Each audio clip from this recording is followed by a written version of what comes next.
12ஆம் வகுப்பு முடித்திருக்கக்கூடிய மாணவர்கள் கல்லூரியில் சேர்வதற்கான பணிகளை தொடங்கியிருப்பீங்க. சிலர் கல்விக்கடன் பெறுவதற்கான நடைமுறையும் தொடங்கியிருப்பீங்க. இந்த தருணத்தில் ஆர்பிஐ ஒரு மிக முக்கியமான அறிவுறுத்தல்களை அனைத்து பொதுத்துறை வங்கிகளுக்கும் கொடுத்திருக்காங்க. அதாவது கல்விக்கடன் கேட்டு விண்ணப்பிக்கக்கூடிய மாணவர்களுக்கு கல்விக்கடனை 15 நாட்களுக்குள்ளாக வழங்க வேண்டும். இல்லாவிட்டால் அவங்க கேட்கக்கூடிய கல்விக்கடனை வங்கிகள் தரப்பில் கொடுக்க முடியாவிட்டால் ஏன் அவர்களுடைய விண்ணப்பம் நிராகரிக்கப்படுகிறது என்ற விரிவான விளக்கத்தை சம்பந்தப்பட்ட விண்ணப்பதாரருக்கு தெரிவிக்க வேண்டும் அப்படின்ற அறிவுறுத்தலும் கொடுக்கப்பட்டிருக்கு.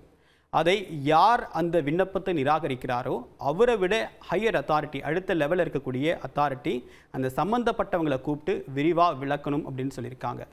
சில தருணங்களில் போதிய ஆவணங்கள் சமர்ப்பிக்கவில்லை, ஆவணங்கள் இல்லை அப்படின்ற காரணத்திற்காக அந்த கோப்புகளை நிறுத்தி வைக்கக்கூடாது. அவங்கக்கிட்ட கேட்டு அந்த என்ன ஆவணம் பெண்டிங் இருக்கோ அந்த ஆவணத்தை உரிய முறையில் பெற்று உடனடியாக கல்விக்கடனுக்கான விண்ணப்பங்களை பரிசீலித்து வழங்கணும் அப்படின்ற ஒரு மிக முக்கியமான உத்தரவை ரிசர்வ் வங்கி பிறப்பிச்சிருக்கு.